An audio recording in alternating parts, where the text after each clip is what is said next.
Maya joined Augusta Prep in the 6th grade. In the time she's been in the upper school, Maya has been a regular part of our theater program, acting in our fall plays and spring musicals, which also included choreographing and assistant directing.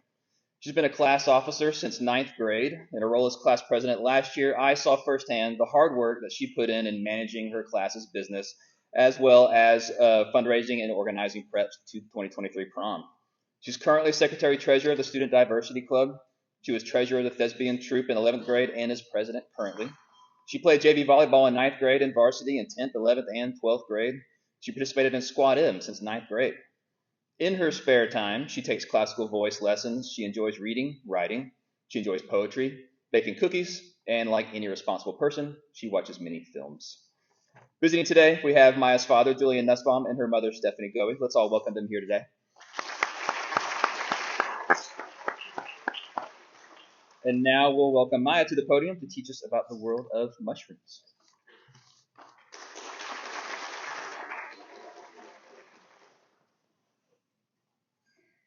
Thank you, Mr. Mims, for the introduction and for being an incredible advisor, and to Mr. Finlan, who for the past 2 years has put up with me pretty impressively. To my parents, for the fact that they created me and have managed to keep me alive and thriving for 17 and a half years, and to my brother Noah, who I'm somehow exactly like and who always understands what I need. Thank you to my teachers and coaches, who have shaped me as a learner, as a player, and as a person. And finally, to my friends, who have shown me love and support that I will carry with me always. So, mushrooms. Why don't we start with some simple definitions? Fungi are defined by Britannica as, quote, any of about 144,000 known species of organisms in the kingdom fungi, which includes the yeasts, rusts, smuts, mildews, molds, and mushrooms, end quote, the study of which is known as mycology. Mushrooms are specifically, quote, the conspicuous umbrella-shaped fruiting body, or sporophore, of certain fungi, end quote. The two phyla that make up the kingdom fungi are Basidiomycota, also known as club fungi, and Ascomycota, or sac fungi. Now, not all fungi produce mushrooms, so which ones actually do? Actually, there's a bit of an ongoing scuffle in the mycological community about which fungi's fruiting bodies actually constitute a mushroom. The fungi in question are generally sorted into two loose groups, mushrooms proper and layman's mushrooms, or ones that people group with mushrooms but that aren't actually the real thing. The most generally accepted organization includes 2 groups under mushrooms proper and about 7 under layman's mushrooms. Mushrooms proper include the families Agaricacea and Boletaceae. They are anatomically the same with one major difference. Where agarics have gills on the underside of their cap, boletes have pores. Traditionally, people associate the fungi listed on the left with mushrooms, but scientists do not classify them as such. They include polypores, better known as shelf or crust fungi, puffballs, the giant variety of which went viral on cooking TikTok last year, hydnums, or hedgehog fungi, which instead of gills or pores have teeth at their spore site, clavarias, commonly called coral fungi, which are often very colorful and are either cylindrical or club-shaped, cantharaloids, which include chanterelles and similar fungi and have gill-like ridges at their spore site, stinkhorns, named for the foul smell they exude, and cup fungi, which are often small and very brightly colored. Now, anatomy. All fungi are made up of little filaments called hyphae, and all mushrooms have 4 common parts: a cap, a spore site, spores, and a stipe. Many also have a skirt, which forms when the blooming mushroom's cap separates from the stipe, a basal bulb, and a vulva, which forms a sort of envelope around the bulb. The underground filaments of a mushroom are called the mycelium. Where the fruiting body may only last a few days to, in some species, a few years, the underground mycelium can live for many hundreds of years. This mycelium can be absolutely enormous, and usually will produce multiple mushrooms at once. The presence of this mycelium is what causes fairy rings to form. Once a spore germinates, it will sometimes cast its hyphae outwards circularly. At the edge of this circle, the hyphae will form mushrooms, creating a circular ring. So, in fact, all those mushrooms in a fairy ring are parts of one single organism. Now, here I've listed 3 of the most commonly consumed mushrooms and 3 of the deadliest. For the edible kind, baby buttons, cremini, and portobello are actually just different stages of the life cycle of the same species, Agaricus bisporus. Pleurotus austriatus is the pearl oyster mushroom, prized for their tender texture and mild sesame-like flavor. Lentinus edodes, or shiitake mushrooms, are commonly consumed for health benefits, but also are loved for their strong meat-like flavor. Next, 3 of the most deadly mushrooms. First up, there's Amanita phalloides, the death cap mushroom, which is generally accepted as the deadliest mushroom of all.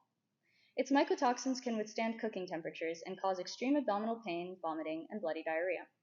These symptoms can then recede for 1 to 2 days, emulating recovery, before it causes failure of the liver, kidneys, and central nervous system, causing coma and death in over half of cases. Amanita bisporigera is considered to be the most fatal North American mushroom. It is a member of a group of several species known as the destroying angels. They appear very similar to button and meadow mushrooms and are often mistakenly collected as such. Symptoms include vomiting, convulsions, delirium, diarrhea, liver and kidney failure, and often death. Finally, Podostroma cornudami, or the poison fire coral, native to Japan and Korea, has a bright red antler-like fruiting body. Symptoms of poisoning include abdominal pain, peeling skin, hair loss, low blood pressure, liver necrosis, acute kidney failure, and death. Some mushrooms are far more than delicious or deadly. In food, most edible mushrooms have a very high protein content relative to low calories and contain several important vitamins. In fact, mushrooms are the only non-animal source of vitamin D. In drugs, several mushrooms are currently being used to treat health concerns. Turkey tail has been used to treat several types of cancer, and you may have heard of reishi mushrooms, which are used for a variety of ailments, from diabetes to hypertension to basic immune support. Now, in preparation for my speech, I asked about 20 people, what's the first thing you think of when you hear the word mushroom? Over half of those people said the exact same word: shrooms. Now, of course, they're talking about hallucinogens, psychedelics, and usually when you talk about hallucinogenic mushrooms, you're referring to those containing psilocybin. This, for example, is a liberty cap, one of the most commonly consumed species of shroom. Unfortunately, certain species of magic mushrooms can look really similar to deadly ones, so foragers looking for a trip will sometimes pick up the autumn skullcap or other species and end up getting really sick. Now, LSD, or lysergic acid diethylamide, is not exactly a mushroom, but it is synthesized from ergot, a club-shaped fungus that grows on wheat and other cereals. Now, back to that little survey I did. Many of the people asked did respond with shrooms, but those who did not almost all said something connected to my next topic: fly agarics. You may ask, what's a fly agaric? Well, if I asked you to think of a mushroom, just the first one that comes to mind, does it look like this, or this, or this, or this? Because that's a fly agaric, or Amanita muscaria. It's a powerful psychedelic in even the tiniest of doses, but take too much, and here too much is not very much, and it can be lethal. Its name most likely originates from an old wives' tale that if you soak the cap in milk and leave it out, flies will come to it, feed, and die. Regardless, it's become possibly the most well-known mushroom in the world. Two main references are made to it in pop culture: Mario and the Smurfs.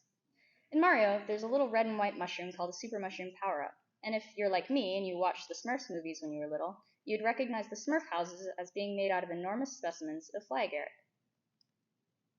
Now, I love foraging, so I'd like to share with y'all my personal foraging method, the PGP method.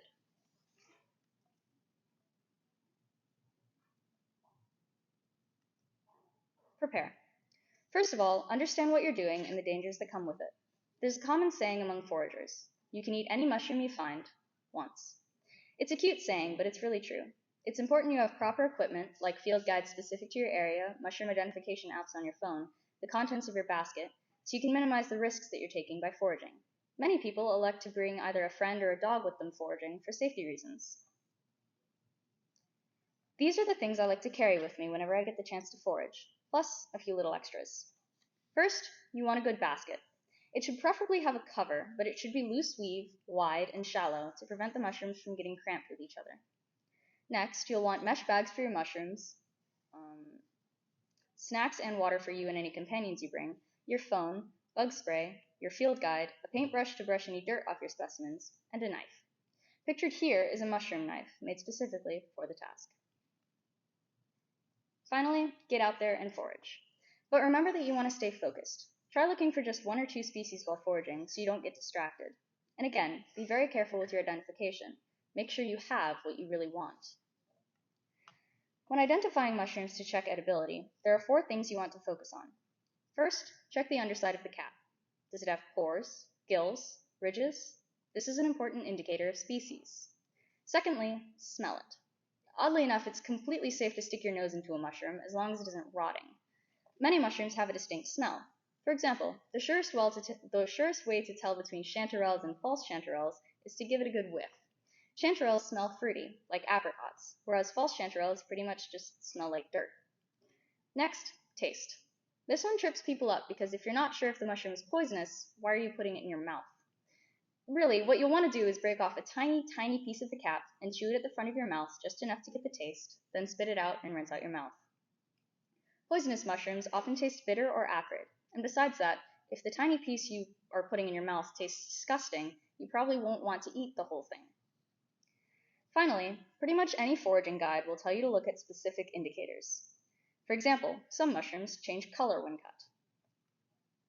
Finally, preservation, whether it's for eating, studying, or decoration. If eating, it's always best to consume them fresh, but if that's not possible, most people dehydrate mushrooms, then vacuum seal them. For medicinal use, it's often best to turn them into powders, extracts, or tinctures. If you're going in a scientific or decoration direction, it's best to either use resin or plastination to preserve a larger specimen. However, spore prints are an excellent way to retain some information about your mushroom without keeping the whole thing around. To make a spore print, simply place the cap spore site down, cover with a jar, and leave overnight. Finally, to you all, I hope you find something that captivates you like how mycology has captivated me. Something that takes your breath away for no reason. Something that you can have a passion for. Thank you.